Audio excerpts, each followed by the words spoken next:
السلام عليكم ورحمة الله وبركاته. ازيكم يا بنات؟ عاملين ايه؟ يا رب تكونوا بخير.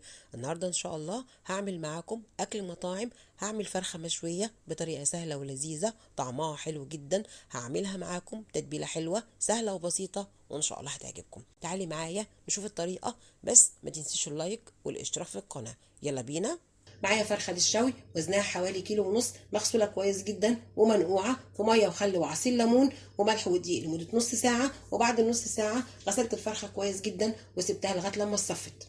وعشان اتبل الفرخه معايا نص كوبايه من ميه البصل وعصير طماطم. ضربت في الخلاط حبايتين من الطماطم مع قرنين فلفل اخضر حامي، ضربتهم في الخلاط. وبعد ما ضربتهم في الخلاط صفيتهم. ولو مش عاوزه الفراخ سبايسي بتستبدلي الفلفل الحامي بفلفل رومي. ومعايا كمان 3 معالق كبار من الخل. الخل بيساعد على سوى اللحوم، بيخلي الانسجه تتفتح والفرخه تستوي معاكي بسرعه. وعصير ليمونايه كبيره. والتوابل اللي هتبل بيها الفرخه: معلقه صغيره من الكاري، نص معلقه صغيره من جوز الطيب، نص معلقه صغيره من الكباب الصيني او البهار الحلو، ربع معلقه صغيره من الفلفل الاسود، ومعلقه كبيره من الملح، وربع معلقه صغيره من بودره الزعفران. بودره الزعفران بتدي لون حلو جدا للفراخ المشويه. ومعايا كمان بصلايه مفرومه، حطيت عليها ملح وفلفل اسود وكمون. وهبدا بسم الله الرحمن الرحيم. هحط ميه البصل في طبق. بسم الله الرحمن الرحيم. والطماطم مع الفلفل الحامي. بسم الله الرحمن الرحيم. والخل وعصير الليمون. بسم الله الرحمن الرحيم. وهخلطهم. بسم الله الرحمن الرحيم.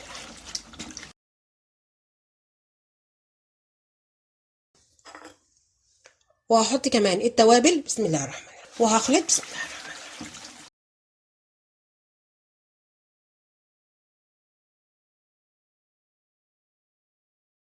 وبالسكينه هعمل فتحات في الفرخه علشان التتبيله تدخل جوه الفرخه والفرخه تطلع معاكي طعمها حلو. بسم الله الرحمن الرحيم. هفتح الفرخه بالسكينه. بسم الله الرحمن الرحيم. هعمل في الفرخه كلها فتحات وفي الظهر كمان.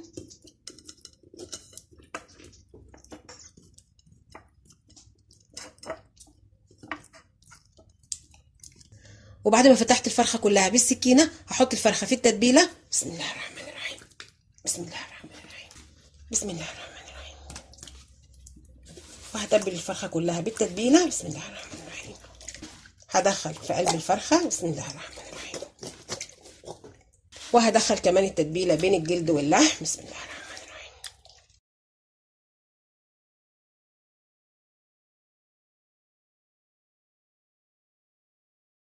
هخلي الفرخه كلها تتشبع بالتتبيله.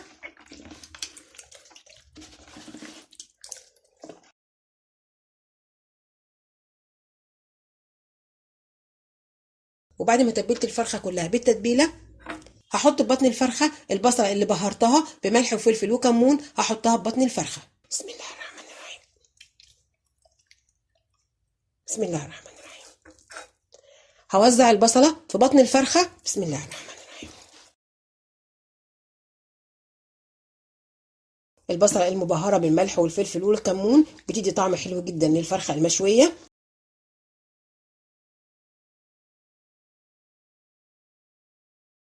واخر حاجه هعملها هكتف الفرخه. بسم الله الرحمن الرحيم. هدخل رجلين الفرخه في الفتحه بتاعتها. بسم الله الرحمن الرحيم. الرجل الاولانيه وادي الرجل التانيه هدخلها بالشكل ده. وبترجعي جناح الفرخه لورا والجناح التاني بالشكل ده. وبعد ما تبلت الفرخه بالتتبيله هسيب الفرخه في التتبيله ليله كامله في التلاجة علشان الفرخه تشرب من التتبيله ويطلع معاكي طعمها حلو. او اقل حاجه بتسيبي الفرخه في التتبيله ساعتين. هغطي على الفرخه واحطها في التلاجة لتاني يوم. وبعد ما سبت الفرخه في التتبيله ليله كامله في التلاجة هشوي الفرخه في فرن البوتاجاز. هحط الفرخه في سيخ الشوي واشويها تحت الشوايه. هحط الفرخه في سيخ الشوي. بسم الله الرحمن الرحيم.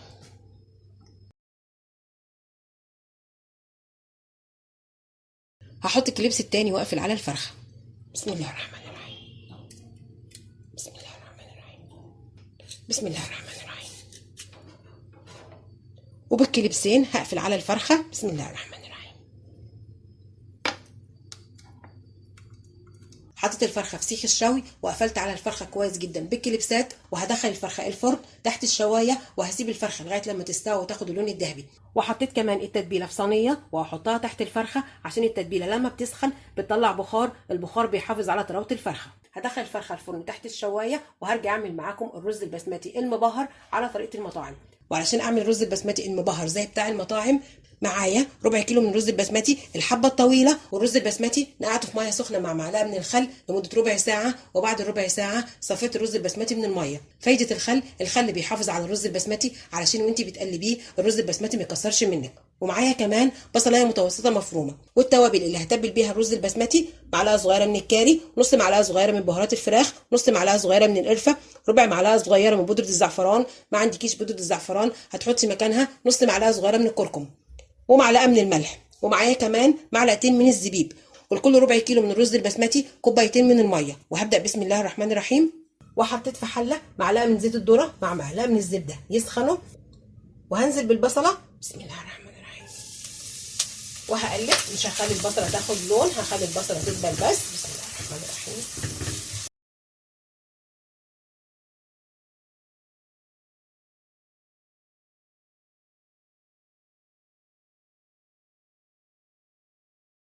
وبعد ما البصله دبلت هنزل بالتوابل مع الزبيب ياخدوا تقليبه مع البصله. بسم الله الرحمن الرحيم وهقلب. بسم الله الرحمن الرحيم. هخلي ريحه التوابل تطلع بس. وهنزل بكوبايتين الميه. بسم الله الرحمن الرحيم. بسم الله الرحمن الرحيم. وهغطي عليهم وهسيب الميه لغايه لما تغلي. بسم الله الرحمن الرحيم. وبعد ما الميه غلت هنزل بالرز البسمتي في الميه اللي بتغلي. بسم الله الرحمن الرحيم وهقلب. بسم الله الرحمن الرحيم. وهغطي على الرز البسمتي وهسيب الرز البسمتي لغايه لما يستوى. بسم الله الرحمن الرحيم. وبعد ما الرز البسمتي شرب الميه ههدي عليه النار. هديت النار على الرز البسمتي وهغطي على الرز البسمتي وهسيب الرز البسمتي لغايه لما يستوى. وهعمل كمان مع الفراخ المشويه التوميه على طريقه المطاعم. معايا 3 معالق كبار من النشا وكوبايه من الميه وفصين توم مفرومين ناعم. وهبدا بسم الله الرحمن الرحيم في كسرولة. هحط الميه. بسم الله الرحمن الرحيم. وهحط النشا. بسم الله الرحمن الرحيم. وهخلط النشا مع الميه. بسم الله الرحمن الرحيم.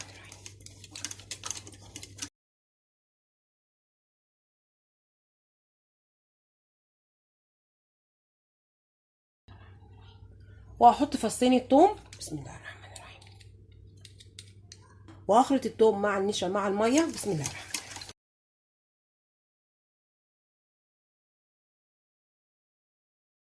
وهاخد النشا مع الميه مع الثوم هرفعهم على النار. وعلى نار هاديه حطيت الثوم مع النشا مع الميه وهفضل اقلب فيهم لغايه لما القوام يتقل او لغايه لما يكون الخليط شبه المهلبيه.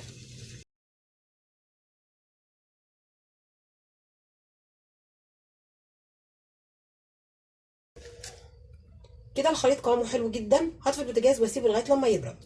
وبعد ما خليط النشا والميه والثوم برد في شفشق الخلاط هحط خليط الميه والنشا والثوم. بسم الله الرحمن الرحيم.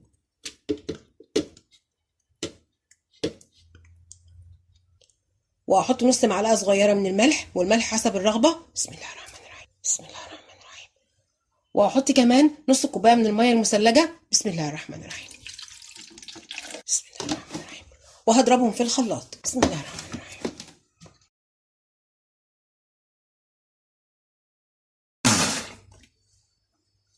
وهحط كمان على خليط التوميه نص كوبايه من زيت الذره. هنزل الزيت شويه شويه لغايه لما قوام التوميه يتقل. بسم الله الرحمن الرحيم.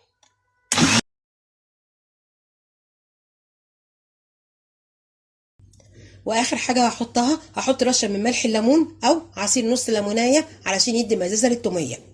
بسم الله الرحمن الرحيم.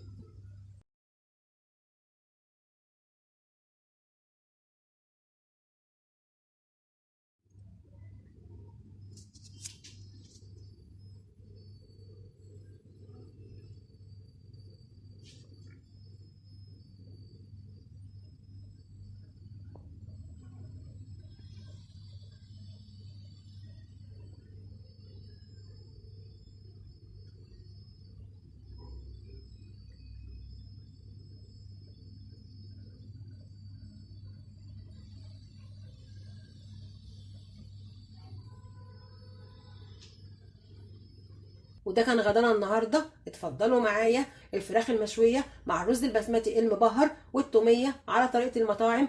وعملت كمان بطاطس شيبس، والشيبس كنت عملته معاكم قبل كده في القناه، حاجه هتشرفك قدام اولادك وكمان هتشرفك في العزومات. جربيهم على طريقتي وان شاء الله هتعجبك. يا رب تكون حلقتي النهارده عجبتكم، وما تنسوش تعملوا لايك وشير الفيديو واشتراك للقناه وتفعيل زر الجرس عشان يوصلك مني كل جديد.